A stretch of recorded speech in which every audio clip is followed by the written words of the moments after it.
जीव विज्ञान के सबसे बुनियादी और शायद सबसे गहरे सवाल पर चर्चा करने वाले हैं। जीव जनन कैसे करते हैं, यानी जीवन खुद को आगे कैसे बढ़ाता है। हमारे पास एक श्रोता के भेजे हुए कुछ बेहतरीन नोट्स हैं जो इस अध्याय का पूरा खाका खींचते हैं। तो हमारा मिशन है इन नोट्स की मदद से ये समझना कि जीवन की निरंतरता के पीछे की रणनीति क्या है, मतलब सरल से सरल जीव से लेकर हम इंसानों तक। बिल्कुल, और ये सिर्फ एक अध्याय नहीं बल्कि एक कहानी है।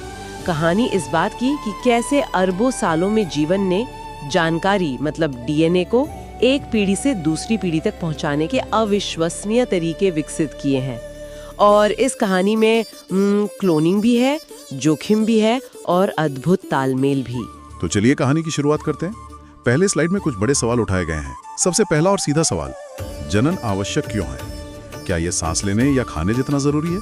ये एक बहुत ही दिलचस्प सवाल है क्योंकि इसका जवाब हाँ और नहीं दोनों है।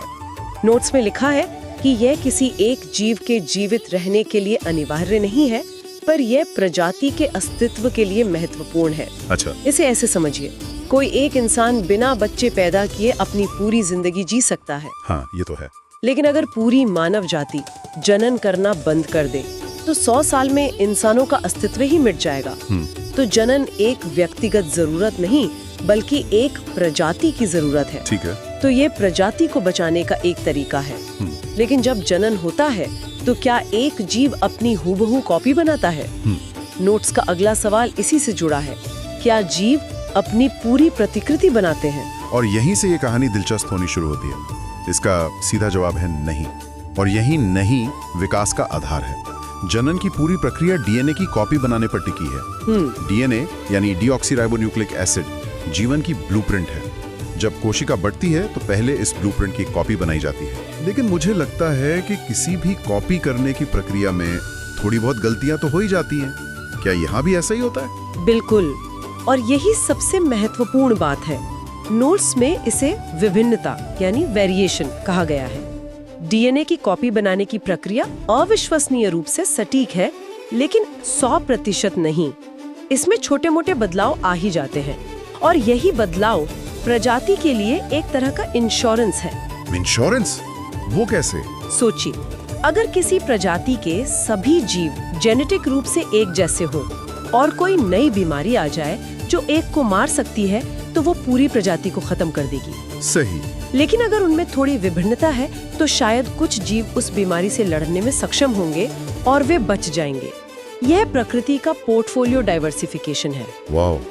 तो जनन का लक्ष्य सिर्फ संख्या बढ़ाना नहीं बल्कि विविधता पैदा करना भी है। अरे, और इसी से जुड़ा अगला पॉइंट है जनन के प्रकार, अलैंगिक और लैंगिक। मुझे लगता है ये दोनों इसी विविधता वाले विचार के दो अलग अलग रास्ते हैं। ये पहले अलैंगिक तरीकों को देखते हैं जो सरल और तेज है। हमारे नोट्स में अलैंगिक जनन के कई तरीके दिए गए हैं। पहला है विखंडन, फिजन, और यहाँ अमीबा का एक चित्र है जो 2 हिस्सों में बट रहा है। हाँ, ये सबसे सीधी रणनीति है, 1 से 2 हो जाओ। अमीबा जैसे एक कोशिकीय जीव बस अपने डीएनए की कॉपी बनाते हैं, आकार में थोड़े बड़े होते हैं और बीच से बटकर 2 नए अमीबा बना लेते हैं। इसे द्विखंडन कहते हैं। अच्छा। लेकिन इसका एक और रूप है बहुखंडन, जिसका उदाहरण मलेरिया फैलाने वाला परजीवी प्लाज्मोडियम है। वो एक कोशिका के अंदर ही कई बार बटकर एक साथ दर्जनों नई कोशिकाएं बना देता है। ये बहुत तेजी से संख्या बढ़ाने का एक खतरनाक तरीका है। और दूसरा तरीका है खंडन, फ्रेगमेंटेशन, जिसमें स्पाइरोगाइरा का उदाहरण दिया गया है। ये विखंडन से कैसे अलग है? जब बड़ा हो जाता है तो वो बस 2-3 टुकड़ों में टूट जाता है और हर टुकड़ा एक नया जीव बन जाता है। ये ऐसा है जैसे एक ट्रेन के 2 डिब्बे अलग होकर अपनी अपनी पूरी ट्रेन बना ले। ये तो अद्भुत है। लेकिन क्या और भी जटिल जीव ऐसा कर सकते हैं? नोट्स में अगला तरीका है पुनरुद्भवन, रीजेनरेशन, और यहाँ प्लेनेरिया का चित्र है जिसे 3 टुकड़ों में काटने पर 3 नए प्लेनेरिया बन रहे हैं। ये तो किसी साइंस फिक्शन फिल्म जैसा लगता है। ये प्रकृति का एक चमत्कार ही है। प्लेनेरिया में स्टेम कोशिकाओं का एक अद्भुत संग्रह होता है जो शरीर के किसी भी हिस्से को दोबारा बना सकती हैं। अगर आप उसके सिर का एक छोटा टुकड़ा भी काट दें तो वो पूरा शरीर उगा लेगा। हम इंसान भी कुछ हद तक ऐसा कर सकते हैं, जैसे हमारी त्वचा या लिवर खुद को ठीक कर लेते हैं। लेकिन प्लेनेरिया इस क्षमता का मास्टर है। और हाइड्रा में मुकुलन भी होता है। क्या ये पुनरुद्भवन जैसा ही है? थोड़ा अलग है। पुनरुद्भवन चोट लगने या कटने पर होता है, जबकि मुकुलन में हाइड्रा के शरीर पर एक कली या बड की तरह एक छोटा उभार निकलता है जो धीरे धीरे एक नन्हे हाइड्रा में विकसित होता है और फिर अपने जनक से अलग हो जाता है। ये पेड़ पर फल लगने जैसा है, बस यहाँ फल खुद एक नया पेड़ है। पौधों की बात चली है तो अगला तरीका है कायिक प्रवर्धन, वेजिटेटिव प्रोपगेशन, जैसे गुलाब की कलम लगाना। इसका मतलब है कि पौधे बीज के बिना भी जनन कर सकते हैं। हाँ, और किसान और माली इस तकनीक का सदियों से इस्तेमाल कर रहे हैं। ब्रायोफिल्म की पत्ती के किनारों से नए पौधे निकल आते हैं। गन्ने का तना लगा दो तो नया गन्ना उग जाता है। ये अलैंगिक जनन का एक बहुत ही व्यवहारिक उदाहरण है, जिससे हम मन चाहे गुणों वाले पौधे जैसे ज्यादा मीठे आम या खास रंग के गुलाब की सटीक कॉपी बना सकते हैं। इन सब तरीकों में एक बात कॉमन है, एक ही जनक है और संतान लगभग उसी की क्लोन है। लेकिन एक और तरीका है बीजाणु समासंग, स्पोर फॉर्मेशन, जिसका उदाहरण ब्रेड पर लगने वाली फफूंद है। ये कैसे काम करता है? बीजाणु या स्पोर्स प्रकृति के टाइम कैप्सूल की तरह हैं। फफूंद अपनी धागे जैसी संरचनाओं के ऊपर छोटी छोटी थैलियां बनाती हैं, जिन्हें बीजाणुधानी कहते हैं। इनमें हजारों बीजाणु भरे होते हैं। हर बीजाणु पर एक मोटी सुरक्षा परत होती है जो उसे गर्मी, सूखे से बचाती है। वे सालों तक इंतजार कर सकते हैं। अच्छा। और जैसे ही उन्हें नमी मिलती है, जैसे ब्रेड का टुकड़ा, वे जाग जाते हैं और एक नई फंगस कॉलोनी बना देते हैं। ये एक अविश्वसनीय सर्वाइवल स्ट्रेटजी है। तो ये सारे अलैंगिक तरीके बहुत कुशल और तेज लगते हैं। फिर लैंगिक जनन की जरूरत ही क्यों पड़ी, जिसमें दो जीवों की भागीदारी, ऊर्जा और समय सब कुछ ज्यादा लगता है? यही तो सबसे दिलचस्प सवाल है। जैसा हमने शुरू में बात की थी, अलैंगिक जनन आपको एक स्थिर माहौल में बहुत सफल बना सकता है, लेकिन यह एक जेनेटिक डेड एंड भी हो सकता है। लैंगिक जनन अपनी जटिलता के बावजूद जेनेटिक लॉटरी खेलने जैसा है। इसमें दो अलग अलग जनकों से डीएनए आता है, जिससे हर नई संतान एक बिल्कुल नया कॉम्बिनेशन होती है। और यही विभिन्नता प्रजाति को भविष्य के अज्ञात खतरों से, चाहे वो नई बीमारी हो या जलवायु परिवर्तन, से बचने का मौका देती है। यानी लैंगिक जनन भविष्य के लिए एक निवेश है। चलिए अब इस रणनीति को पौधों में समझते हैं। यहाँ एक फूल का बहुत सुंदर चित्र है। क्या फूल पौधों के जनन अंग हैं? बिल्कुल। फूल सिर्फ सुंदर नहीं होते, वे पौधों के हाईटेक जनन उपकरण हैं। नोट्स में पुंकेसर को नर जननांग और स्त्री केसर को मादा जननांग बताया गया है। पुंकेसर के परागकोश में परागकण होते हैं जो नर युग्मक है, और स्त्री केसर के निचले हिस्से अंडाशय में बीजांड होता है, जिसके अंदर अंड कोशिका या मादा युग्मक होती है। तो इन दोनों युग्मकों को मिलना होता है। इसके लिए नोट्स में परागण, पॉलिनेशन और निषेचन, फर्टिलाइजेशन की प्रक्रिया बताई गई है। हाँ, परागण का मतलब है पराग कणों का पुंकेसर से स्त्री केसर के ऊपरी हिस्से वर्तिकाग्र तक पहुंचना। इसके लिए पौधे हवा, पानी या मधुमक्खियों जैसे कीड़ों की मदद लेते हैं। एक बार परागकण वहां पहुंच गया तो वो एक पराग नली बनाता है जो अंडाशय के अंदर अंड कोशिका तक पहुंचती है। अच्छा। फिर नर युग्मक उस नली से जाकर अंड कोशिका से मिल जाता है। इसी मिलने को निषेचन कहते हैं। और निषेचन के बाद ही फल और बीज बनते हैं? जी हाँ, निषेचन के बाद बीजांड बीज में बदल जाता है और पूरा अंडाशय पककर फल बन जाता है। तो अगली बार जब आप कोई फल खाएं तो याद रखिए कि आप एक पौधे के पके हुए अंडाशय को खा रहे हैं और उसके अंदर की अगली पीढ़ी यानी बीज मौजूद है। पौधों से अब हम मानव जनन पर आते हैं। यहाँ भी वही लैंगिक जनन का सिद्धांत काम करता है, लेकिन तंत्र कहीं ज्यादा जटिल है।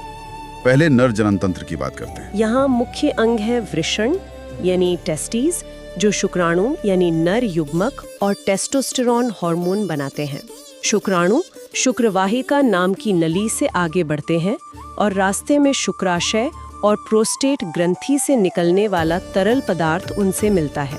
यह तरल शुक्राणुओं को पोषण और तैरने का माध्यम देता है। और मादा जनन तंत्र में मुख्य अंग क्या है? यहाँ अंडाशय, ओवरी है, जो हर महीने एक अंड कोशिका मतलब मादा युग्मक और एस्ट्रोजन, प्रोजेस्टेरॉन जैसे हार्मोन बनाते हैं। अंड कोशिका अंडवाहिका यानी फिलोपियन ट्यूब में आती है और यही वो जगह है जहां आमतौर पर शुक्राणु से उसका निषेचन होता है। अच्छा, तो फर्टिलाइजेशन फैलोपियन ट्यूब में होता है। जी, और निषेचन के बाद भ्रूण गर्भाशय यूट्रस में जाकर स्थापित हो जाता है और वहीं विकसित होता है। अगली स्लाइड में 2 स्थितियां बताई गई हैं, जब अंड का निषेचन होता है और जब नहीं होता।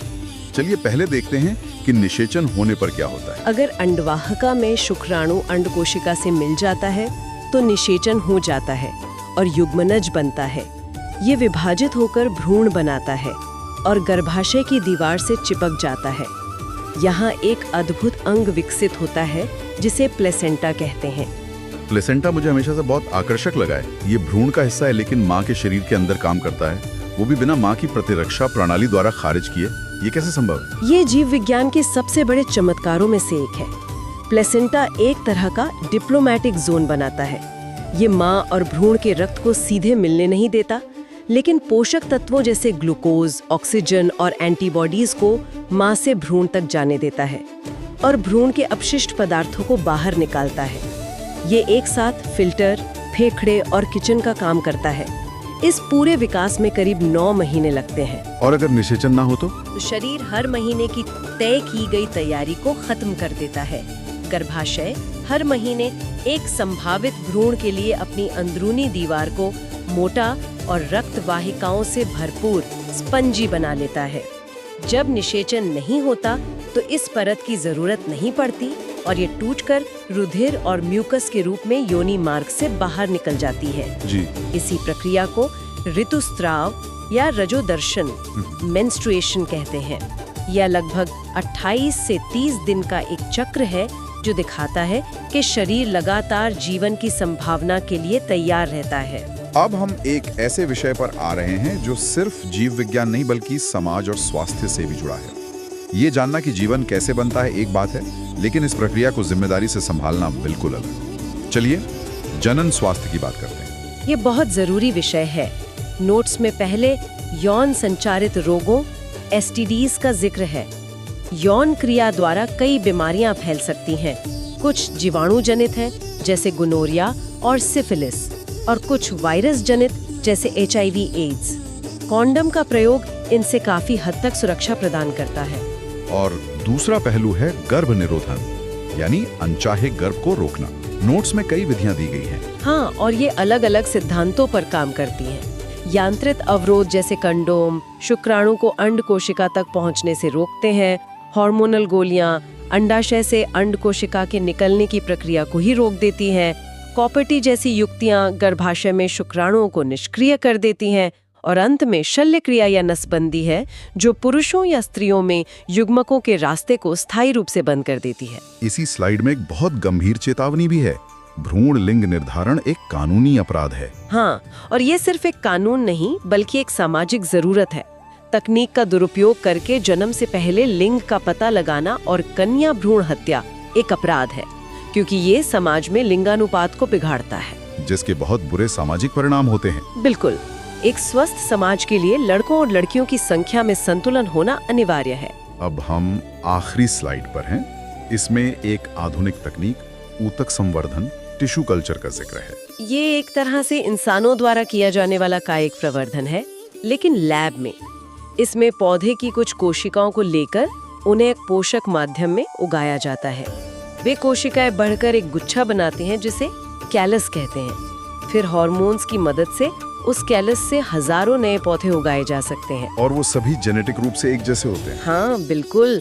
सजावटी पौधे या बीमारियों से मुक्त पौधे उगाने के लिए ये बहुत उपयोगी है। तो इस पूरे अध्याय को संक्षेप में देखें तो हमने डीएनए की कॉपी बनने से लेकर अलैंगिक जनन की सीधी रणनीतियों और लैंगिक जनन की जटिल और विविधता भरी दुनिया को समझा। पौधों से लेकर इंसानों तक मूल सिद्धांत वही है, जानकारी को अगली पीढ़ी तक पहुंचाना।